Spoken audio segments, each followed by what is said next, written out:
Assalamualaikum warahmatullahi wabarakatuh. Alhamdulillahirabbil alamin wassalatu wassalamu ala asyrafil anbiya'i wal mursalin wa ala alihi wa sahbihi ajma'in. Sahabat-sahabat yang dimuliakan Allah, kita jumpa lagi di serial Jejak Rasul. Mudah-mudahan sahabat semua sehat, senang dan betah mengikuti serial ini sebagai sebuah sarana bagi kita untuk menggapai hikmah kehidupan, meluruskan arah hidup kita agar sesuai dengan kehendak Tuhan dengan cara merefleksi diri kepada teladan yang paling agung, kepada inspirasi yang paling paripurna dalam sepanjang sejarah kehidupan manusia, yakni kehidupan Nabi kita Muhammad SAW. Di episode yang lalu kita sudah menceritakan tentang pernikahan Rasulullah SAW dan bagaimana langkah-langkah beliau menapaki kehidupannya di tengah-tengah masyarakat kota Makkah sehingga beliau menjadi tokoh besar di sana. Semua itu tak lepas dari pribadi Rasulullah SAW yang amat tinggi mutunya. Kualitas individualnya itu terlihat dari kejujuran hatinya, kejujuran lisannya, kebaikan dan keluhuran akhlaknya, pandainya beliau menata pergaulan sosial, membina relasi sosial yang baik dengan semua orang. Ditambah lagi, beliau memang adalah salah satu bangsawan di tengah-tengah kaum Quraisy, orang yang paling terhormat di kalangan Bani Hashim. Beristrikan Khadijah pula, orang yang sangat dimuliakan di tengah-tengah kaumnya. Kecerdasan akal beliau, kebijaksanaannya, hikmahnya, dan pandainya dia menyelesaikan persoalan masyarakat terbukti ketika konflik bisa dihindari, yang waktu itu hampir saja tertumpah darah di tengah-tengah kaum Quraisy karena para kabilah berseteru dalam memperebutkan hak menempatkan Hajar Aswad di tempatnya kembali pada saat renovasi Ka'bah. Nabi lah yang menyelesaikan persoalan itu dengan damai dan dengan satu cara, satu metode yang membuat semua orang merasa terhormat. Tidak ada satupun yang terpinggirkan, termarginalkan. Semua dirangkum, dihimpun, dirangkul oleh Rasulullah SAW sehingga persatuan nampaknya lebih mudah tercapai. Orang-orang Quraisy pun memberikan gelar Al-Amin kepada beliau, orang yang sangat terpercaya. Gelar kalau diberikan secara informal itu biasanya sangat jujur. Ini adalah gelar yang natural, beda dengan gelar yang ascribe misalnya yang diberikan karena garis keturunan, gelar-gelar kebangsawanan. Beda pula dengan gelar-gelar yang diraih dengan cara-cara formil, apakah itu jabatan politik, jabatan administratif, gelar akademik, itu semua hal-hal formal dengan standar tertentu. Kalau dipenuhi standar itu, kita dapatilah gelarnya. Nah, tapi gelar informal, apalagi sudah menjadi konsensus pula di sebuah masyarakat, itu sangat mahal. Itu adalah gelar yang dikonstruksi secara sosial, yang diberikan secara natural, tidak ada kepura-puraan di dalamnya. Itu adalah refleksi diri seseorang di mata kaumnya. Dan ini luar biasa. Jarang sekali orang yang mendapatkan pengakuan seperti ini di tengah kaumnya. Karena itulah pemuka-pemuka kaum secara diam-diam juga mulai di dalam hati mereka cenderung untuk nantinya mengangkat Rasulullah SAW menjadi pemimpin kota Makkah. Dan kalau memang itu terjadi, tiada siapapun yang akan menolak. Semua percaya kepada Muhammad Al-Amin.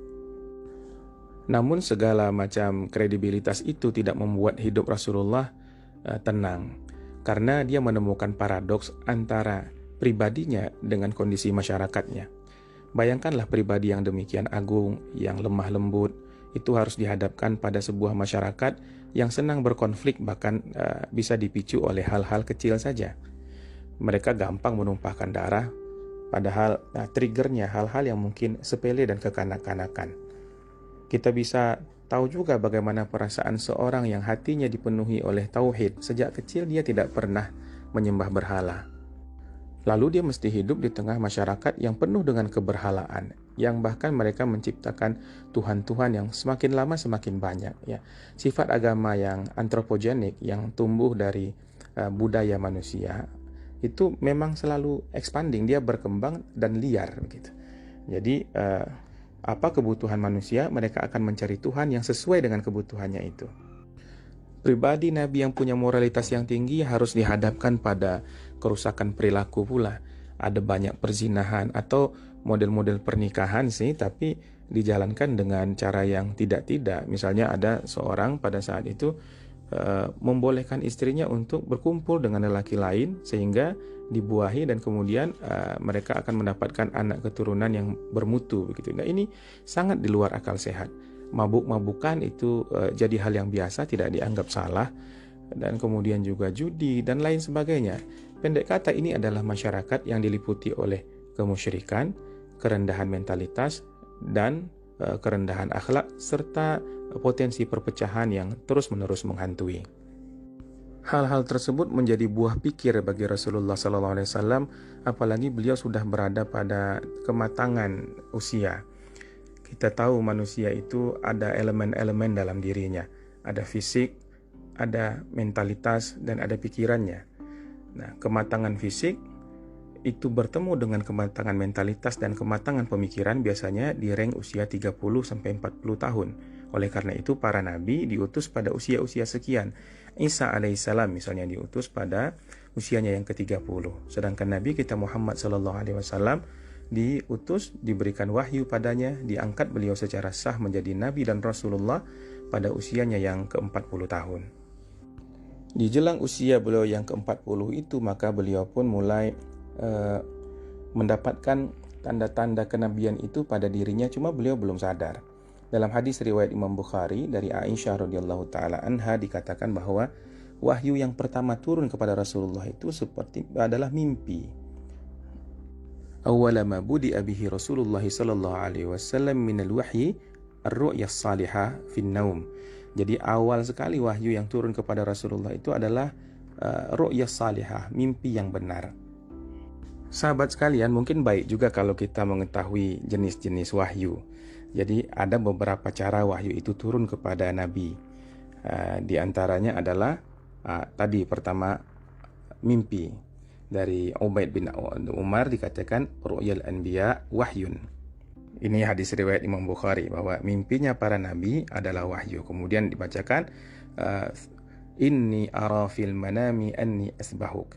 Ini adalah perkataan Nabi Ibrahim dalam Quran, terdapat di surah As-Saffat, bahwa Nabi Ibrahim berkata kepada Nabi Ismail, ya bunayya anakku, inni ara fil manami anni asbahu. Aku melihat dalam mimpiku bahwa aku menyembelih engkau. Jadi perintah-perintah Allah atau pertanda-pertanda yang diberikan Allah Subhanahu wa taala kepada nabi itu kadang melalui jalur mimpi, dan tentu saja ini tidak bisa diklaim oleh orang yang bukan nabi. Sekalipun ada juga mimpi yang menjadi petunjuk bagi orang-orang soleh, tapi dia bukanlah wahyu yang bisa dipercayai 100% seperti mimpinya para nabi dan para rasul. Metode yang kedua, kadang Jibril memasukkan wahyu itu ke dalam hati Rasulullah secara langsung, maka al-malaku yulqihi fi ra'ihi ay qalbihi min ghairi an yarahu. Jadi tanpa dilihat, tanpa sadar, Nabi tidak mengetahui Jibril datang, lalu dititipkan pemahaman itu kepada hati Rasulullah SAW. Misalnya hadis riwayat At-Tabrani yang mengatakan bahwa Rasul berkata, inna ruhal qudus nafisa fi raw'i annahu lan tamuta nafsun hatta tastakmila rizqaha wa ajalaha. Ketika itu Rasul mengatakan, sesungguhnya Ruh Kudus itu adalah Jibril, memasukkan ke dalam hatiku pemahaman bahwa satu jiwa sama sekali tidak akan mati sampai Allah sempurnakan rezekinya. Nah, jadi hadis itu tiba-tiba sudah ada dalam pemahaman atau sudah ada di dalam hati Nabi, terpatri begitu saja. Metode ketiga adalah annal malaka yatamatsalu lahu rajulan fayukhatibuhu. Malaikat datang, Jibril menghampiri Rasulullah SAW dengan merupakan dirinya seperti seorang laki-laki, lalu berbincang langsung dengan Rasulullah SAW. Nah, pada kejadian yang seperti ini, pada metode penyampaian wahyu seperti ini, para sahabat pun turut melihat Jibril yang datang sebagai manusia itu. Ini contohnya adalah hadis yang terkenal yang kita sebut sebagai hadis Jibril, ketika Umar bin Khattab mengatakan, waktu itu kami sedang duduk bersama Rasulullah SAW, lalu kami berbincang, datanglah seorang yang sangat hitam rambutnya, sangat bersih putih pakaiannya, dan kami tidak melihat dia habis bersafar, cuma kami nggak kenal. Dia bertanya kepada Rasulullah, yaitu tentang Islam, tentang iman, tentang ihsan, yang seterusnya kita sudah masyhur mendengar hadis ini. Nah, itu adalah metode malaikat menyerupakan dirinya seperti manusia dan berbincang dengan Rasulullah SAW. Model yang keempat adalah annahu kana ya'tihi misla salsalah. Wahyu itu datang kepada Rasulullah seperti dentangan-dentangan di dalam kepala, seperti gemerincing lonceng. Dan inilah cara yang paling berat yang diterima oleh Rasulullah SAW. Karena beratnya, kalau menerima wahyu dengan metode seperti ini, dahi beliau berkerut dan beliau berkeringat dingin. Sampai-sampai kalau beliau sedang berada di atas hewan tunggangan begitu, apakah unta atau kuda gitu, maka unta itu akan bersimpuh ke bumi karena turut merasakan beratnya. Jadi ini berat secara fisik juga langsung ditanggung.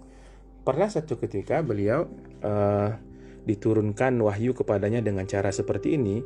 Waktu itu beliau sedang istirahat baring-baring begitu, ditumpangkan kepala di atas kakinya Zaid bin Sabit. Dan pada saat itu, kata Zaid, aku merasakan pahaku itu mau retak itu dan tidak kuat menerima beban. Jadi secara fisik Nabi juga penuh derita ketika mengemban agama ini, apalagi secara mental. Kenapa? Karena beliau dibebankan untuk memberikan kabar keselamatan kepada semua orang. Beliau tahu efeknya, beliau tahu apa yang akan ditanggungkan orang apabila membantah hal ini, sementara jiwa beliau amat sangat penyayang, tapi beliau didustakan. Nah, ini adalah satu beban yang sangat berat, dan kita oleh karena itulah harus hormat kita betul kepada Rasulullah SAW. Berat betul perjuangannya dalam membawakan hidayah ini bagi kita semua. Bentuk yang kelima adalah malaikat menampakkan dirinya dalam rupa yang sebenarnya, dan ini di dalam sejarah dicatatkan terjadi 2 kali dan terekam juga hal ini dalam ayat-ayat di surah An-Najm. Allah mengatakan, "Allamahu syadidul quwa dzu mirratin fastawa wa huwa bil ufuqil a'la." Dia diajarkan oleh yang memiliki kekuatan, yakni Jibril, yang memiliki keteguhan, dan dia menampakkan dirinya dalam rupa yang asli sementara dia berada di ufuk yang tinggi.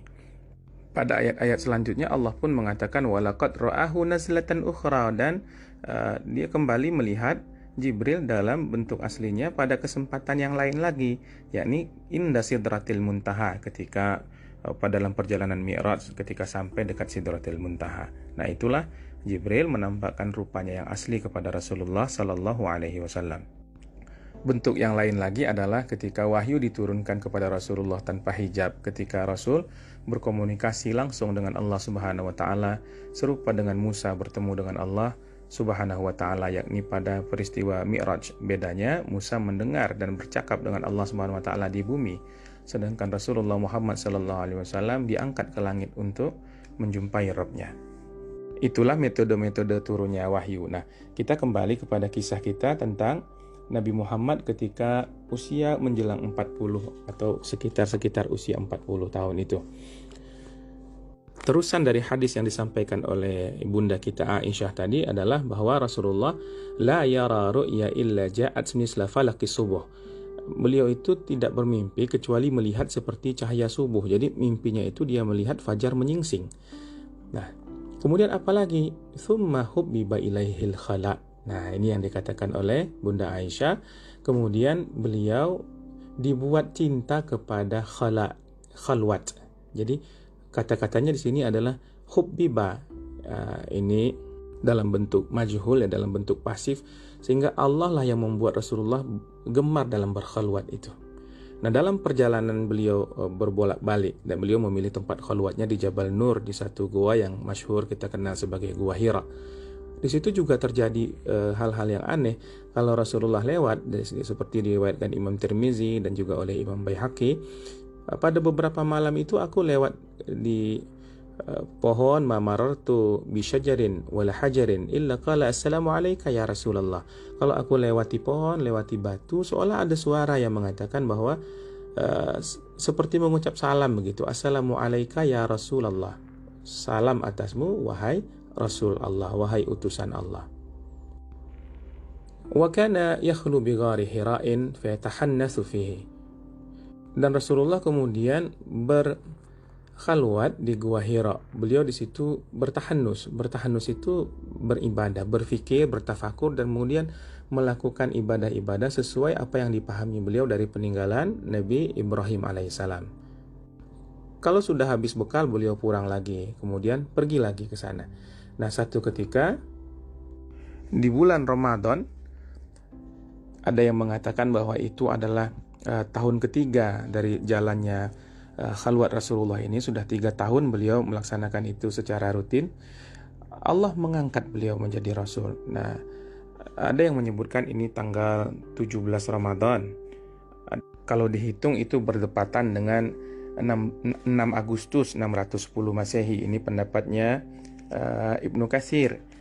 Ada juga ulama zaman sekarang itu yang menulis sirah yang bagus sekali, judulnya Rahikul Maktum. Syekh Safiyur Rahman Al-Mubarakfuri mengatakan bahwa itu terjadi di hari Senin 21 Ramadan. Kalau dicocokkan dengan tanggal Masehiyah itu 10 Agustus 610.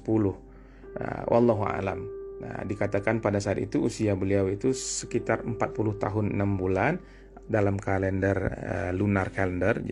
Artinya dalam hitungan Komariah, tapi kalau dihitung dengan tahun perputaran matahari atau tahun Syamsiah, usia beliau itu kurang dari 40 tahun, sekitar 39 tahun 3 bulan. Nah, pada malam Ramadan yang penuh berkah itu datanglah seorang berupa manusia, tapi bukan manusia, itu adalah Jibril. Datang kepada beliau mengatakan, "Bacalah." Lalu beliau menjawab, "Ma'ana biqari, aku ini tidak bisa membaca." Kemudian orang itu mendekapku, kata Rasulullah, sampai sulit saya bernafas. Lalu ketika sesak itu dikatakan lagi, "Baca." Kembali dijawab oleh Nabi, "Saya tidak bisa baca." Lalu didekap lagi. Begitu sampai 3 kali. Nah, kali ketiga itu dikatakan bacalah sebelum dijawab oleh Nabi. Maka beliau Jibril alaihissalam menyampaikan surah Al-Alaq ayat 1 sampai ke 5. Iqra' bismi rabbikal ladzi khalaq. Bacalah dengan menyebut nama Tuhanmu yang menciptakan. Khalaqal insana min 'alaq. Dia yang menciptakan manusia dari segumpal darah. Iqra' wa rabbukal akram. Bacalah, dan Tuhanmu sungguh maha mulia. Alladzi 'allama bil qalam. Dialah yang mengajari manusia dengan qalam.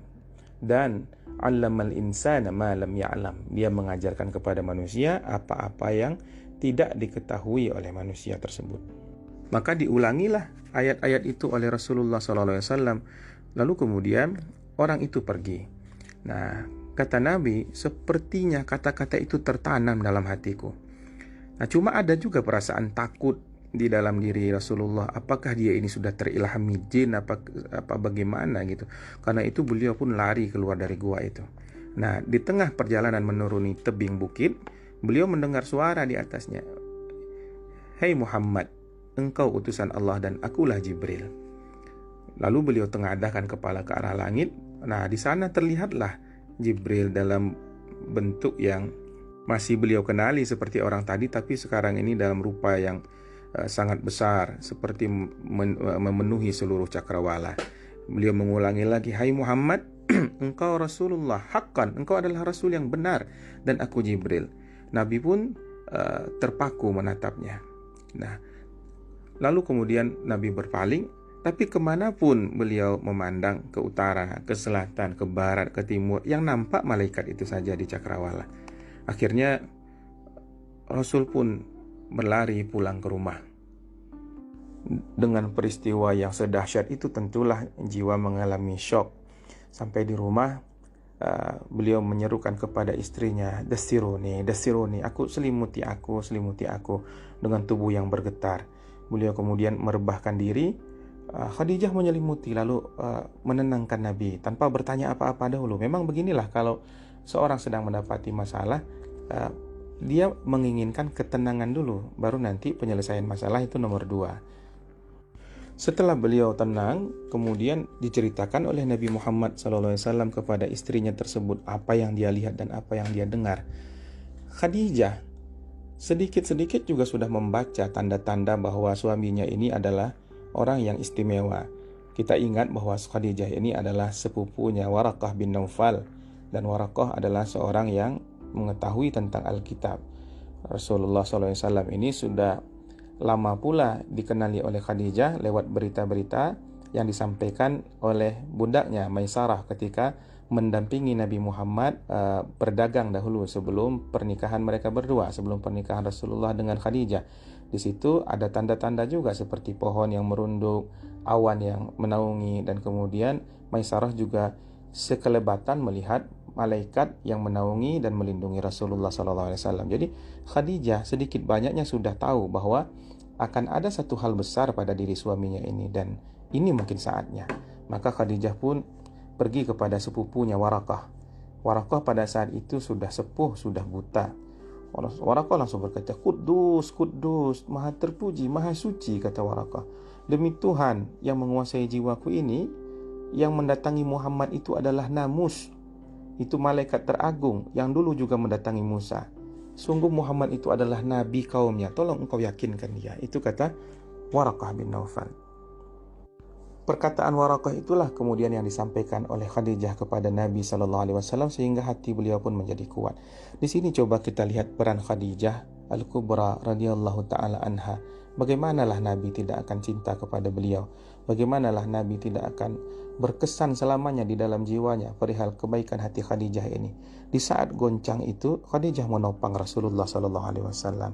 Beliau ini seperti penenang bagi Rasulullah SAW yang dalam gejolak, dan itulah memang Allah memberikan fitrah seperti itu dalam rumah tangga, sehingga kalau kita ingin mewujudkan satu sakinah, demikianlah pola hubungan yang mestinya kita bangun. Mudah-mudahan Allah berikan kepada kita semua, sahabat-sahabat sekalian dan juga saya tentunya, kebahagiaan dalam rumah tangga kita.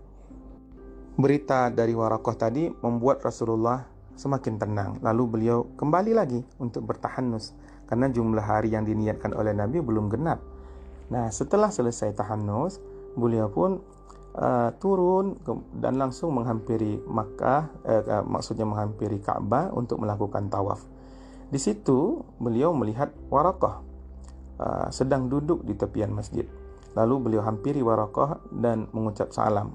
Lalu Warakah berkata, "Wahai putra saudaraku, coba ceritakan apa yang sudah engkau lihat, apa yang sudah engkau dengar." Lalu Nabi mengulangi lagi cerita yang sudah didengar Warakah lewat Khadijah sebelumnya. Nah, Warakah kembali mengatakan, itu Namus, itu dulu mendatangi Musa juga adalah beliau. Beliau malaikat utusan Allah. Engkau ini Nabi, wahai Muhammad. Dan ditambahi lagi informasi itu oleh Warakah, nanti engkau akan didustakan orang, engkau akan diperlakukan buruk, mereka akan mengusir engkau, bahkan nanti mereka akan memerangi engkau. Aku berharap semoga aku bisa hidup pada saat-saat itu. Dan demi Allah, Allah maha tahu kalau nanti saat itu datang, aku pasti akan membela engkau. Lalu dirangkullah Nabi oleh Warakah dan diciumnya ubun-ubunnya. Dan Nabi pun pulang. Qadarullah, Warakah tidak panjang umur. Tidak lama setelah itu beliau wafat dan beliau tidak sempat membela Rasulullah SAW. Tapi itulah kebenaran niatnya. Mudah-mudahan kita juga bisa menjadi orang-orang yang membela agama Allah ini dan membela kehormatan Rasulullah SAW dalam hidup kita.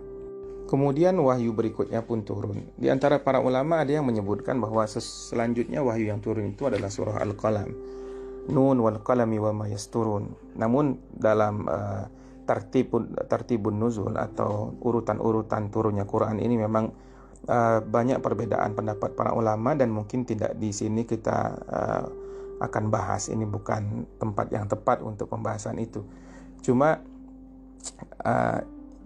sahabat-sahabat sekalian mungkin mesti juga mengetahui bahwa Al-Quran itu disimpan oleh Allah Subhanahu Wa Taala di Lauhul Mahfuz, di sebuah kitab induk. Lauhul Mahfuz adalah satu tempat yang terjaga begitu, semacam apa ya kalau kita sekarang itu server tempat menyimpan segala data tentang semesta ini. Dia adalah semua kalam Allah Subhanahu Wa Taala ditempatkan Allah di Lauh Mahfuz itu. Jadi Quran turunnya yang pertama kali adalah turun seluruhnya dari Allah Subhanahu Wa Taala, kemudian disimpan di Lauhul Mahfuz. Nah, kemudian Al-Quran itu turun ke Baitul Izzah di langit dunia. Ada Baitul Izzah, nama satu tempat di langit dunia. Disitulah Al-Quran diturunkan oleh Allah Subhanahu Wa Taala juga dalam sekali turun seluruhnya langsung. Dan ini yang disebutkan dalam surah Al-Qadar, Inna anzalnahu fi lailatul qadar. Sesungguhnya Al-Quran itu turun di malam Qadar, pada saat Lailatul Qadar di bulan Ramadan. Itu adalah turunnya Quran secara keseluruhan. Nanti dari langit itu Jibril membawa sedikit-sedikit kepada Rasulullah SAW, disampaikan seayat demi seayat, bahkan ada yang ayatnya juga terpotong baru disambung di kemudian hari lagi sehingga dia menjadi satu ayat yang utuh. Nah, dan proses itu berlangsung selama masa kenabian yang kurang lebih 23 tahun itu. Dan kemudian tertib-tertib urutan Quran itu dirapikan setiap bulan Ramadan. Jadi kalau bulan Ramadan datang, Jibril akan menghampiri Rasulullah SAW untuk mengecek semua hafalan Al-Quran yang sudah diberikan kepada Nabi, wahyu yang sudah diturunkan itu dikalibrasi lagi kira-kira begitu oleh Jibril, dan kemudian diajarkan oleh Jibril kepada Nabi tentang urutan-urutannya, sampailah kita menemukan tartibul mushaf seperti sekarang, urutan Al-Quran yang sesuai dengan mushaf, mulai dari Al-Fatihah diakhiri dengan surah An-Nas. Lalu muncullah masa kevakuman wahyu. Masa kevakuman wahyu ini beda-beda pendapat para ulama. Ada yang mengatakan berjumlah hari, sampai ada yang mengatakan sampai berbilang tahun. Tapi mungkin yang lebih tepat, wahyu ini tidak turun selama beberapa saat saja, beberapa hari. Dan Nabi khawatir, apa saya ini tidak disenangi Tuhan ya? Kenapa wahyu ini terputus? Dan itu ada perasaan kerisauan di dalam diri Rasulullah SAW. Dan lagi-lagi Khadijah yang menenangkan Rasulullah. Beliau meyakinkan Rasulullah bahwa hal itu tidak mungkin. Dia puji Rasulullah, engkau ini adalah orang yang jujur, yang suka menyantuni, yang suka menyambung silaturahim. Tidak mungkinlah Allah akan benci kepada engkau. Dan memang kesaksian Khadijah itu terkonfirmasi oleh turunnya wahyu berikutnya, yakni surah Ad-Duha. Wad-duha, demi waktu duha, demi terangnya waktu pagi. Wal-laili idza saja, demi malam yang ketika sudah sunyi. Ma wadda'aka rabbuka wa ma qala, tidaklah Tuhanmu itu meninggalkan engkau wahai Nabi, tidak pula dia membenci engkau. Walal akhiratu khairul laka minal ula. Nah, seterusnya, dan akhirat itu lebih baik daripada permulaan. Wala sawfa yu'tika rabbuka fatarda, dan kelak Tuhanmu pasti memberikan karunia-Nya padamu lalu hatimu ridha, hatimu puas. Bukankah dulu kamu itu yatim lalu Dia melindungi? Apakah dulu kamu tidak ingat kamu itu kebingungan lalu Dia berikan petunjuk? Dia mendapatimu sebagai orang kekurangan lalu Dia kecukupkan. Nah, fa ammal yatima fala taqhar, oleh karena itu sekarang kamu jangan berlaku sewenang-wenang terhadap anak yatim. Dan jangan menghardik orang yang minta-minta. Wa amma sa'ila fala tanhar wa amma bi ni'mati rabbika fahaddits, dan terhadap nikmat Tuhanmu maka sebut-sebutlah sebagai tanda syukur gitu. Nah, itulah surah Ad-Duha yang menenangkan hati Rasulullah sallallahu alaihi wasallam. Nah, sesuai dengan surah Ad-Duha itu, wa amma bi ni'mati rabbika fahaddits, dan terhadap nikmat yang telah diberikan Tuhanmu maka sebut-sebutlah, syiarkanlah. Apalagi nikmat yang lebih tinggi daripada nikmat iman, nikmat Islam. Maka Rasulullah menyebutkan itu, mulai menceritakan perihal hal yang namanya agama baru ini, yang beliau juga belum dapat gambaran utuh. Yang jelas ini adalah agama yang mentauhidkan Allah Subhanahu wa taala. Yang jelas beliau didatangi oleh malaikat, oleh Jibril, dan beliau sudah mendapatkan konfirmasi terhadap kebenaran apa yang beliau alami itu lewat orang yang juga mengetahui sejarah, lewat Waraqah. Yang pertama diberitahu tentu saja orang terdekat, istri beliau. Maka Khadijah adalah orang yang pertama kali beriman kepada Nabi Shallallahu Alaihi Wasallam. Cuma ini masih belum boleh diketahui orang banyak. Keislaman pun dirahasiakan saja dahulu. Jadi Islam ini menjadi rahasia di rumah Nabi pada saat itu. Suatu ketika Jibril datang kepada Nabi di sebuah dataran tinggi di kota Mekah. Di sana Jibril kemudian menendang bukit itu dengan tumitnya sehingga muncul mata air. Jibril wudhu di situ dan mengajarkan Nabi, memberikan contoh bagaimana caranya menyucikan diri untuk beribadah. Lalu diikutilah cara wudhu itu oleh Rasulullah SAW. Lalu Jibril menunjukkan tata cara salat, berdiri, ruku, sujud, duduk, lalu kemudian ucapan takbir Allahu Akbar, dan ditutup dengan salam, Assalamualaikum. Nah, Nabi pun pulang dan diajarkan pula hal itu kepada Khadijah, lalu mereka pun sholat bersama. Tidak ada yang lebih romantik dalam kehidupan pasangan muslim selain sholat bersama antara pasangan suami istri ini. Di sanalah cinta sesama manusia ditautkan kepada cinta yang paling tinggi, yakni cinta kepada Allah Subhanahu wa taala. Semoga Allah meridhoi orang-orang yang senantiasa membawa keluarganya, para suami yang senantiasa mengimami istrinya dalam sholat, minimal ya sholat-sholat sunnah. Setelah keislaman Khadijah, maka rumah Nabi tetap menjadi tempat penyebaran Islam yang pertama. Yang berislam selanjutnya adalah Ali yang tinggal bersama beliau, juga Zaid anak angkat beliau, dan satu lagi adalah sahabat beliau Abu Bakar. Nah, di antara orang-orang yang awal masuk Islam ini ya, kalau Ali dan Zaid itu masih terhitung orang muda, maka belum punya pengaruh di tengah kaum. Tapi Abu Bakar itu berbeda. Beliau adalah sahabat Nabi, kurang lebih terpaut usia 3 tahun lebih muda dari Rasulullah SAW. Beliau juga punya peran sosial yang bagus. Kalau kita ingat kembali kisah kemarin tentang Hilful Fudul, Abu Bakar pun hadir dalam pertemuan itu.